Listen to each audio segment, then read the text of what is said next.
ഹിരണ്യകശിപു രുധിരനേത്രനായി ദന്തങ്ങൾ കടിച്ച് ദംഷ്ട്രങ്ങൾ പുറത്തു കാട്ടിക്കൊണ്ട് പറഞ്ഞു, നിർത്തടാ നികൃഷ്ട കീടമേ, നിന്റെ ഉപദേശം. അവൻ സർവവ്യാപിയാണ് പോലും. അവൻ ഈ നിൽക്കുന്ന തൂണിലുണ്ടോടാ വിഡ്ഢി? തൂണിലുണ്ടോ? പറ.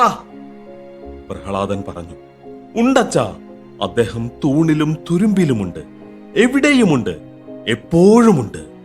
എന്നാൽ അതുതന്നെ ഇപ്പോഴൊന്ന് കാണണം എന്ന് ഗർജിച്ചുകൊണ്ട് ഹിരണ്യകശിപു മുമ്പോട്ടു ചാടി കയ്യിലിരുന്ന ഖഡ്ഗത്താൽ ആ സ്തംഭത്തിന്മേൽ ഒന്നാഞ്ഞു വെട്ടി.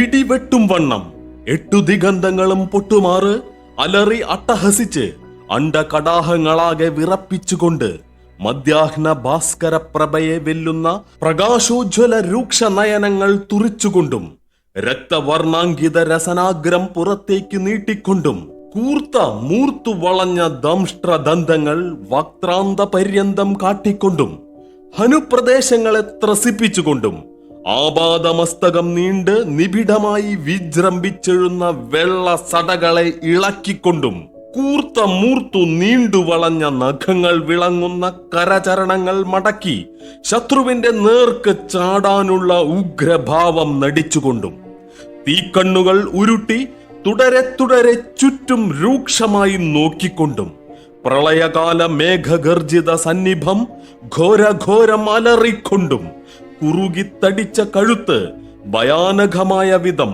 അങ്ങുമിങ്ങും തിരിച്ചുകൊണ്ടും അതിഭയങ്കരാകൃതിയോടുകൂടിയ ഒരു നരസിംഹരൂപം, ശിരസ് മൃഗത്തിന്റെയും ശരീരം കാട്ടുമനുഷ്യന്റെയും എന്ന പോലെ തൂണിന്റെ മധ്യഭാഗം തട്ടിപ്പിളർന്ന് പുറത്തേക്ക് ചാടി വീണു.